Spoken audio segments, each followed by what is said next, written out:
여러분의 인생 가운데 내 뜻대로 사는 것이 여러분의 인생의 유익이 되겠습니까? 아니면 하나님의 뜻대로 사는 것이 여러분의 인생의 유익이 되겠습니까?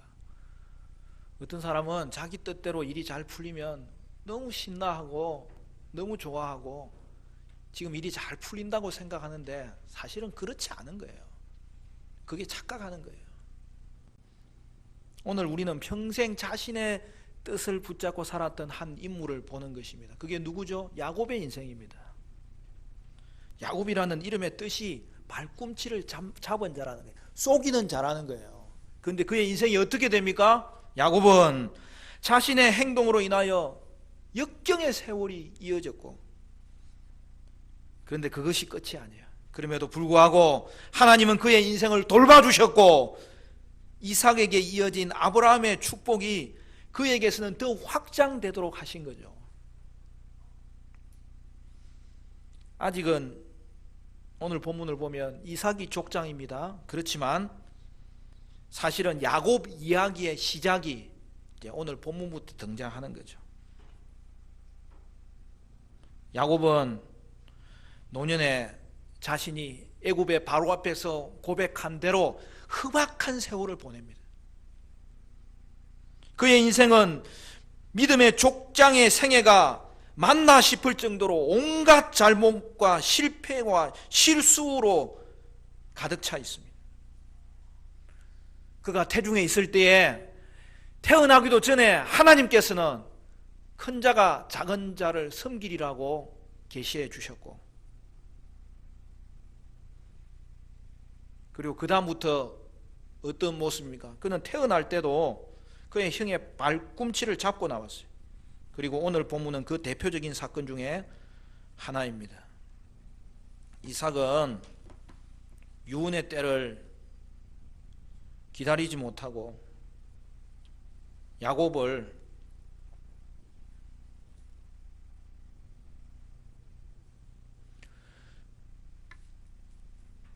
축복하라는 하나님의 계시를 알매도 불구하고 그는 장남을 편애하여서 그에게 축복하려고 하였습니다.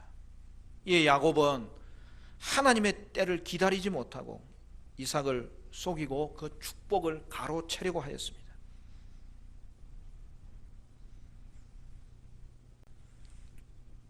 믿음의 족장의 가정이지만 하나님의 뜻은 온데간데 없고 오직 자신의 탐욕만 드러내고 있습니다. 여러분, 이때 야곱의 나이가 몇 살인 줄 아세요? 우리는 성경을 읽을 때 성경 전개가 계속 그냥 쭉쭉쭉 이어져 버리기 때문에 때로는 그 연대를 연구해 가면서 읽을 필요가 있어요. 지금 야곱의 나이는 청년의 시기가 아니에요. 77세예요. 벌써 세월이 많이 흐른 거예요.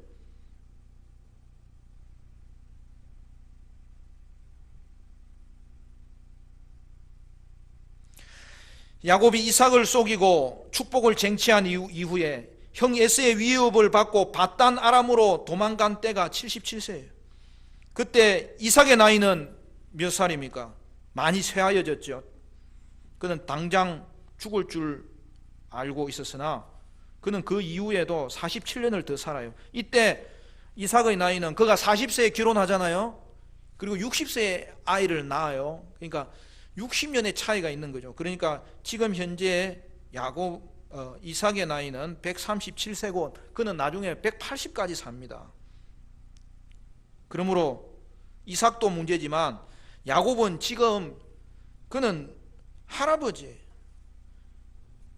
물론 더 조급해질 수도 있었지만 그가 청년으로 실수한 게 아니라는 거죠. 야곱은 산전수전 다 겪은 노년으로서 그는 이 잘못을 행하였기 때문에 이는 전적으로 그의 불신앙에 의해서 이 모든 일을 초래한 것이죠. 이삭은 자신이 늙게 되어 눈이 어둡게 된 상황에서 큰 자가 작은 자를 섬기리라는 하나님의 계시를 받았음에도 불구하고 그는 에서를 편애하여 야곱이 아니라 에서에게 축복하려고 하였습니다. 여러분, 이것을 들은 어머니 리브가가 가만히 있겠어요? 어머니는 누구를 편애해요? 야곱을 편애하기 때문에.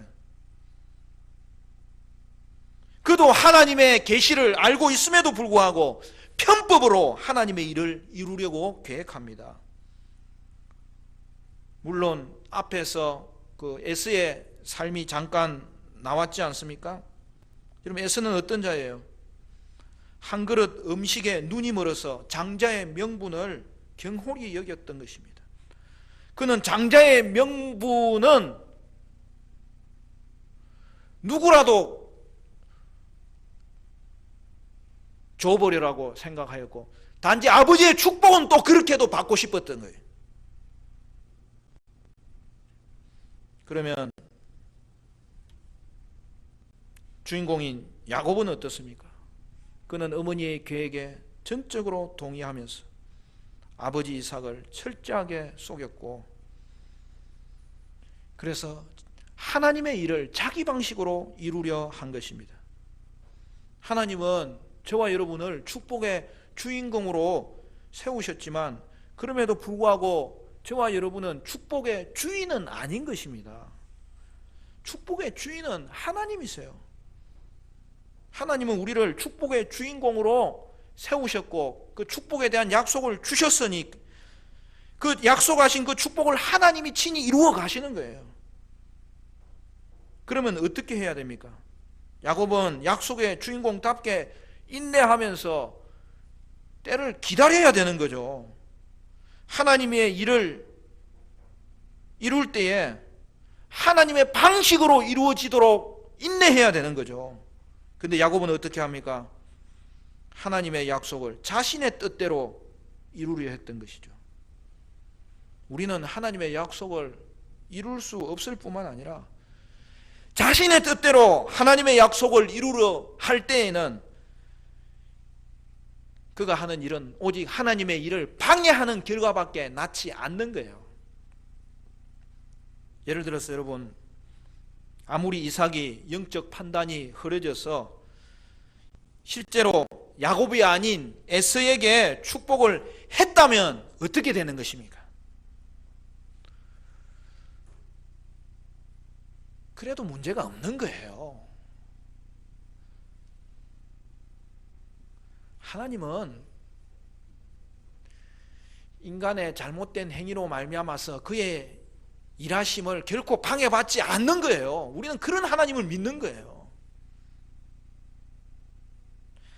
그렇게 되었을지라도 하나님의 축복은 야곱에게 이루어지는 거예요.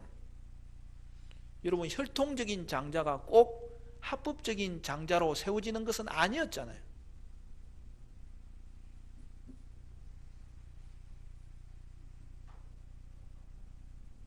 아브라함의 생애도 보면요, 여러분 사실은 아브라함도 깊이 연구를 해보면 장자가 아닌 것 같아요. 이삭도 혈통적으로는 이삭보다 먼저 난 이스마엘이 있었어요. 그러니까 족장들의 그 가계는 장남 상속 가계가 아니에요. 차자 상속 가계예요. 그래서 제가 늘 저희 동생, 남동생에게 야, 네가 축복의 근원이다. 내가 늘 축복합니다. 그리고 하나님은 나도 축복하시지만 너는 하나님이 정말 축복하신다.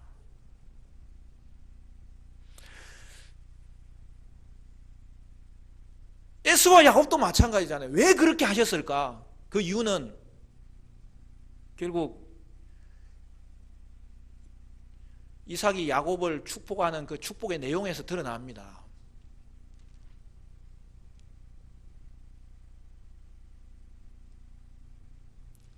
야곱의 아들을 통해서 12지파가 나는데 그 12아들이 나오잖아요. 그럼 거기서는 어떤 현상이 벌어집니까? 동일한 현상이 벌어지는 거예요. 하나님이 축복하신다고 약속했으면 그 축복은 반드시 이루어지는 거예요. 그 어떤 상황이 변하더라도 상관없는 거예요. 하나님은 약속한 축복을 반드시 이루어 주시는 분이세요. 하나님은 그의 뜻대로 주의 일을 이루시는 분이에요. 그분이 주권자세요. 그러므로 내 뜻대로 하나님의 뜻을 이루려고 하는 것은 믿음이 좋은 것이 아니라 하나님의 일을 방해하는 자예요. 그래서 야곱의 생애가 얼마나 험악한 인생을 삽니까? 이삭의 그 가정이 얼마나 역기능적인 그런 가정으로 드러납니까? 야곱의 가정조차도 얼마나 역기능적인, 오늘날 우리 주위에서 일어나는 가정의 문제들 모든 것이 사실은 야곱의 가정에 다 나타나요.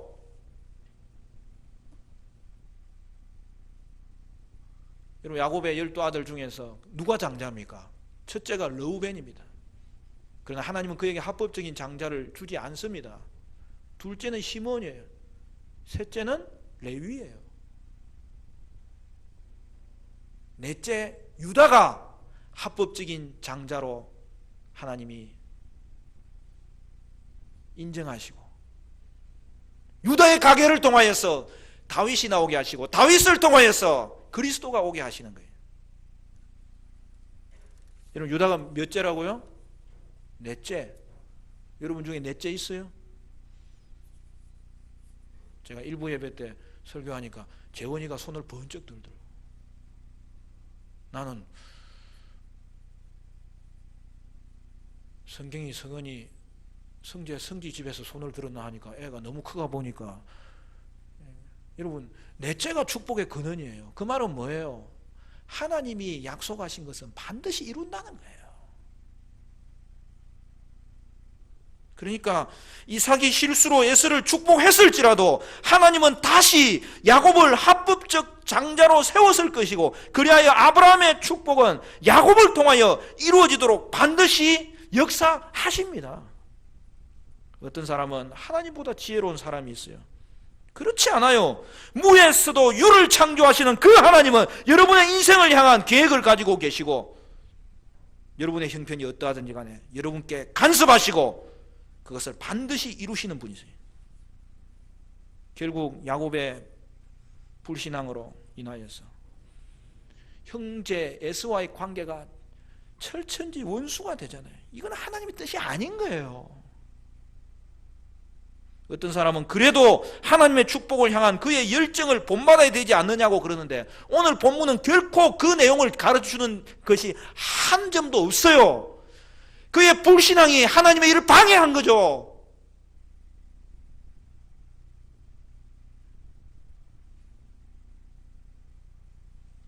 야곱이 베델에서 하나님을 만나고 야복강가에서 하나님을 만나기 전에 그의 인생은 하나님의 방해꾼이었어요.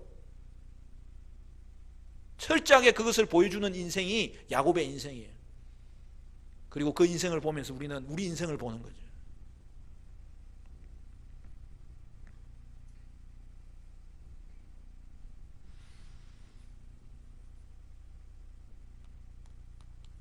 물론 그가 도망갔던 바단 아람에서 타향살이를 마치고 돌아올 때는 거부가 되어 돌아오는데, 그때 형 에서와 화해함으로 관계가 회복됩니다. 그렇지만 그간의 20년의 긴 세월 동안 에서는 에서대로, 야곱은 야곱대로 불안과 원망과 분노의 관계를 가지고 살았던 것 아닙니까? 이것은 결코 그리스도인들에게 요구하신 하나님의 은혜의 삶이 아닌 것이죠.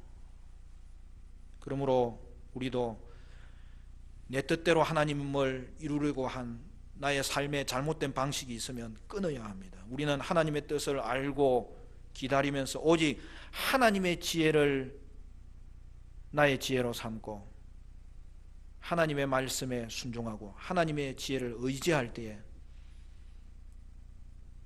갈수록 그 하나님의 지혜가 나를 살리고 회복시키는 그런 복된 삶을 살게 되는 것이죠. 리브가는 즉각적으로 작전을 세우고 실행을 합니다. 야곱에게 염소 2마리를 가져오라 하였고 이삭을 위하여 그것으로 별미를 만듭니다. 에서의 좋은 의복을 가져와서 야곱에게 입힙니다. 리브가의 신속한 행동은 이제 위장술로 이어집니다. 그녀는 염소 가죽을 이용하여서 옷으로 가리지 못한 부분, 즉 야곱의 손도 감싸고 팔꿈치도 감싸고, 오늘 본문은 정확하게 이야기하죠. 목까지도 감쌉니다. 그러고 보면 이런 위장술은 즉흥적이지 않아요. 리브가는 이전부터 이것을 생각해 놓았던 것으로 보입니다. 야곱은 이삭을 옷을 가지고 속이는 거예요. 나중에 야곱도 요셉 사건에서 자신의 아들들에게 위장된 옷으로 속임을 당합니다. 그리고 어떻게 합니까? 야곱은 아버지여라고 부르면서 이삭에게 나아갑니다. 여기서 우리는 야곱의 아버지를 3번 속이는 장면을 볼 수 있습니다. 먼저 이삭이 내가 누구냐고 물었을 때 야곱은 어떻게 답하죠? 아버지의 맏아들 에서입니다. 그렇게 말하면서 속입니다.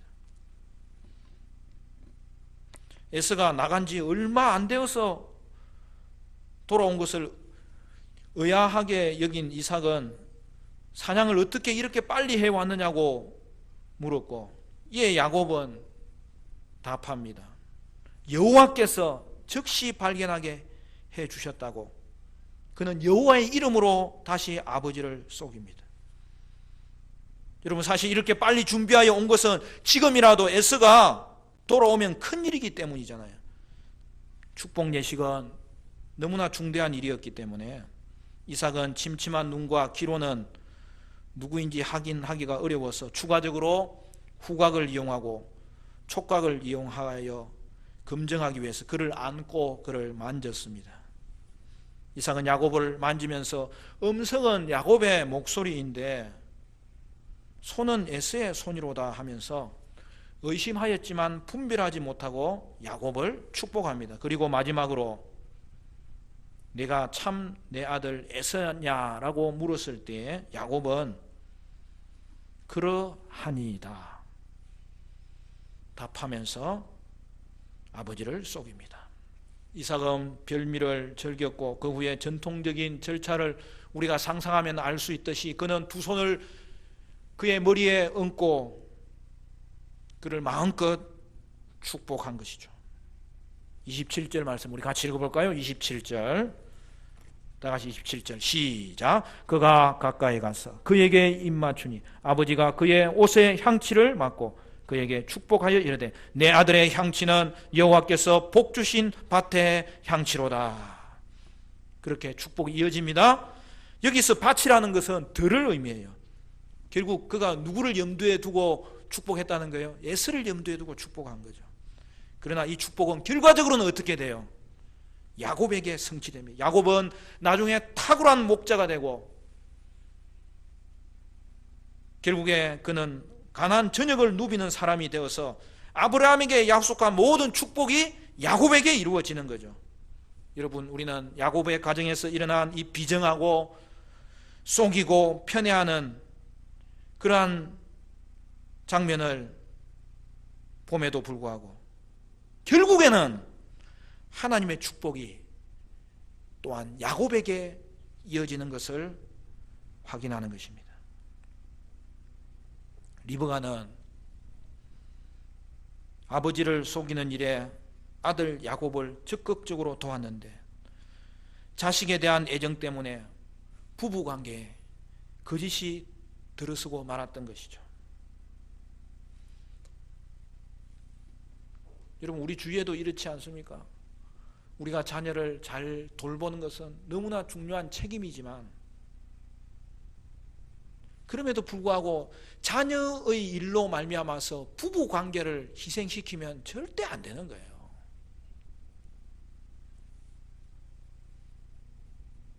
여러분, 기러기 아빠라고 이야기하잖아요.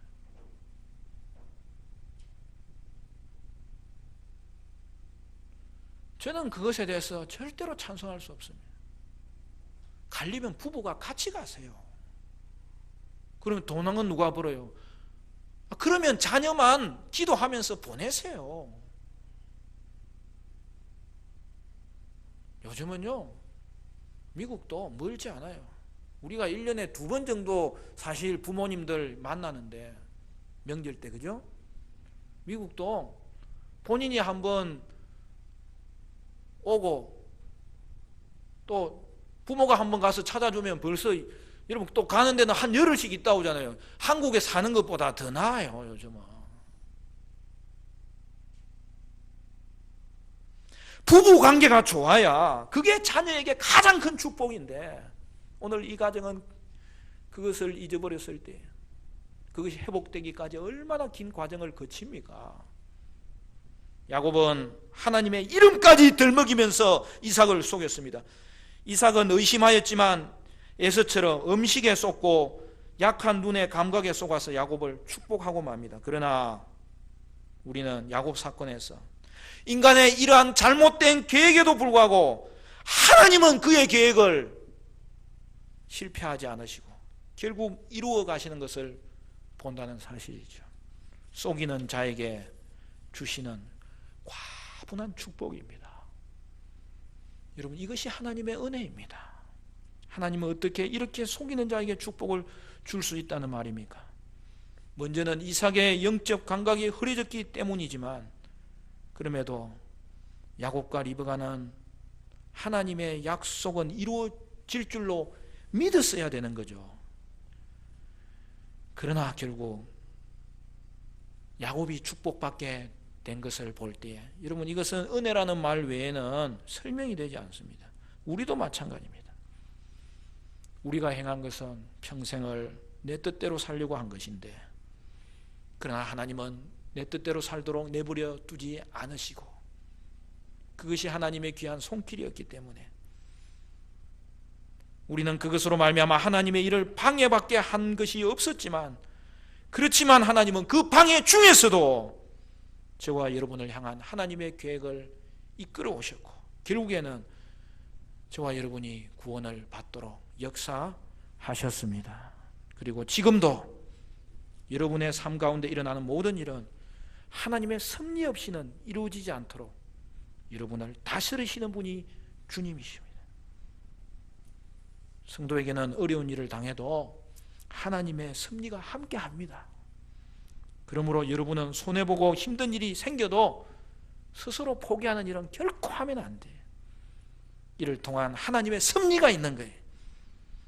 질병이나 재난이 닥쳐도 이건 역시 우리의 삶을 포기할 이유가 아니라 하나님의 뜻을 구하는 것이 되어야 되겠고, 그로 말미암아 오늘 저와 여러분의 삶에는 하나님은 언제든지 섭리하심으로 합력하여 선을 이루게 하시는 하나님의 계획을 이루어 가시는 것이죠. 온 나라가 코로나19 사태로 인하여서 혼돈에 빠지고 충격에 빠져 있습니다. 특히 이단 신천지 교도가 슈퍼 전파자가 되어서 대구는 모든 사회 활동이 중단되었고, 그 영향은 전국에 이르고 있습니다. 이럴 때일수록 우리는 하나님의 뜻이 무엇인지 물을 수 있어야 되겠고, 그것으로 인하여서 분별할 수 있어야 되겠는데, 여러분, 가장 먼저는 이 일로 인하여서 우리 자신을 돌아봐야 되는 거예요. 하나님 자녀이면서도 내 뜻대로 살려고 하고 내 방식대로 살려고 하고 내 욕심을 따라 살려고 했던 죄악된 모습을 돌아봐야 되는 것입니다. 그리고 또한 이단 신천지이지만 확진자들이 나타나면 여러분, 그들을 치유하는 게 우선이에요. 도와줘야 되는 거예요. 그러므로 우리 민족은 이 모든 재앙 가운데서 빨리 벗어나도록 우리가 하나님께 기도하면서 긍휼과 은혜를 구해야 되는 것이죠. 그리고 마지막으로 말씀으로 세상을 분별할 수 있어야 되는 것이죠. 그래서 이번 계기로 이단 신천지를 좀 제대로 할 필요가 있어요. 여러분, 신천지가 가지고 있는 세 개의 핵심 교리가 있어요. 그게 뭐냐면 신천지 교리, 영생불사의 교리, 14만 4천 교리예요. 그러니까 신천지 교리는 뭐냐면 그게 이제 과천에서 시작된 거거든요. 그래서 과천이 신천지라는 거예요. 여러분, 신천지는 새하늘과 새 땅 아닙니까? 새하늘과 새 땅은 사람이 만들 수 있는 게 아니에요. 그것은 오직 예수님이 재림하실 때 그가 친히 이루시고 완성시키시는 하나님 나라의 새로운 땅이고 새하늘인 것이죠. 그리고 두 번째, 신천지는 자신들이 죽지 않고, 여러분, 영적으로도 또한 육체적으로도 영생한다고 생각합니다. 그런데 분명한 사실은 뭐예요? 이만희는 죽습니다. 여러분, 신천지 교도들에게 혹시 시간이 없어서 다른 것 가르쳐주지 못할지라도 이 한 가지만 가르쳐준다고 생각할 때는 이만희 죽는다, 그 이야기라도 전해줘야 되는 거예요. 그러면 눈빛이 흔들려요. 그들은 지금도 이전에 있는 성도들의 영과 자기들이 이미 합쳐졌기 때문에 그들은 영생 불사한다고 생각한 거예요. 특별히 이만희가 보혜사고 중보자이기 때문에 이만희를 통해서 자기들이 죽지 아니하는 신천 신지가 이 땅에서 지금 임한다고 지금 정한 거예요. 그래서 한마디로 말하면 이 자들도 시한부 종말론자들이에요.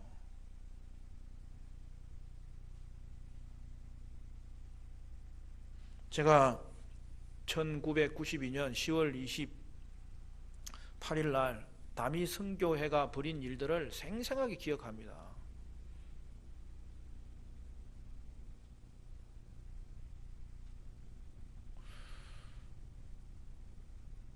제가 제대를 10월 23일을 했거든요.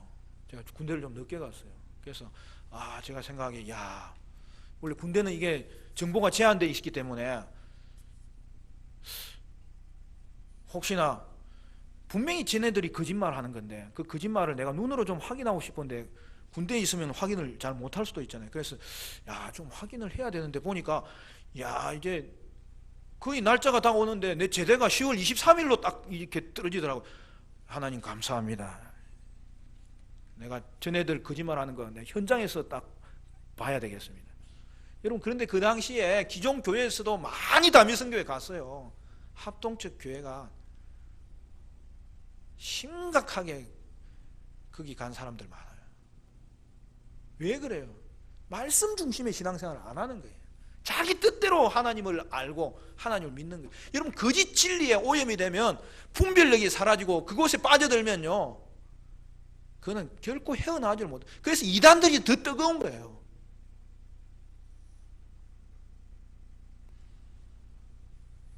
그때 사람들이 막 그러는 거예요. 죄송한 말씀이지만 그때 제가 신학교 입학하고 군대를 갔기 때문에 신학생이었거든요. 우리 주위에 있는 신학생들, 아니 임전도사 혹시 그날 뭐 일이 벌어지면 어떻게 하지? 그러는 거예요. 정신 차려라. 말씀을 믿어야지 무슨 소리 하냐. 워낙 그런 일이 들끓으니까 혹시 감정적으로는 한번 생각할 수도 있는 거죠. 그러나 여러분, 생각한다고 말하면 안 돼요. 그냥 지나가는 생각이죠. 우리는 그 사람들이 안에 자기들이 마지막 집회하는 장면을 보라고 TV까지 바깥에 설치해 놨었어요. 근데 12시가 됐습니다. 24시에 어떻게 됐어요? 아무 일이 일어나지 않은 거예요.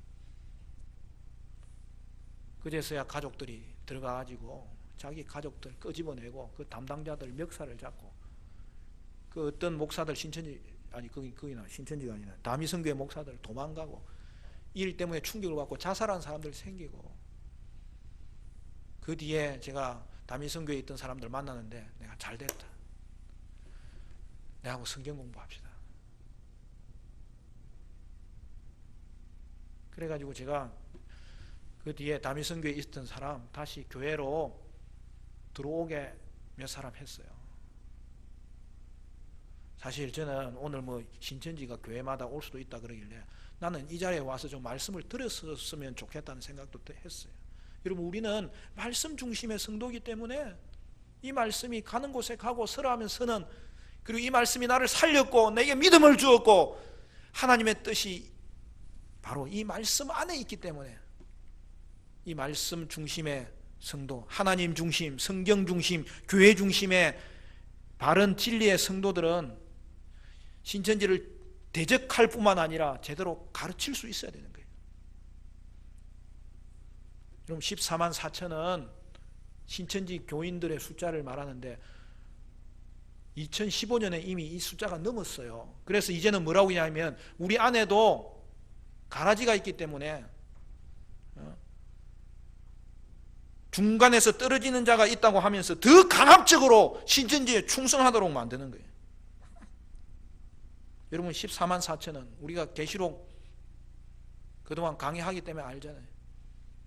이 땅에 있는 성도뿐만 아니라 천상에 올라간 성도들까지, 그리고 이 이후에 이 세대 가운데 다음 세대 가운데 올 택한 백성까지 다 합한 모든 하나님의 백성을 총칭하는 거예요. 그런데 어떻게 눈에 보이는 성도 그리고 대한민국에 있는 그 사람들만 14만 4천이라고, 이게 말이 되지 않잖아요. 그런데 속는 거예요.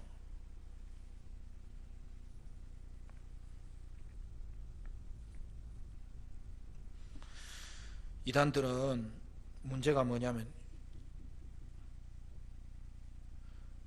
증거를 알고도 회개하지 않는 거예요. 그러나 저는 그 중에서도 회개하고 돌아올 택한 백성이 있을 수 있다고 생각합니다. 이제 이만희가 죽으면 한번 신천지가 꺾입니다. 그때 성경 중심, 하나님 중심, 교회 중심의 성도들은 그때 다시 한 번 더 바르게 가르칠 수 있는 그런 일을 해야 되겠고, 그때라도 그들이 돌아올 수 있는 기회가 되면 좋겠다, 그 생각을 합니다. 그런데 이번에 참 우리의 인생은 우리의 예상대로 되는 게 아니에요. 희한하게 하나님이 이 일을 드러나게 하시는 건데 그 이유가 뭘까요? 그 중에 있는 택한 백성 때문에 그런 거예요. 깨달으라고. 여러분 신천지인들은 한마디로 말하면 우상숭배자들입니다. 성경의 요한계시록에 우상숭배자들이 하나님의 심판의 제1대상이에요. 하나님이 지옥 유황불을 만든 이유도 우상숭배자들을 심판하기 위해서 만들었다고 정확하게 기록해 있지 않습니까? 그러니까 우상숭배가 얼마나 큰 죄악입니까?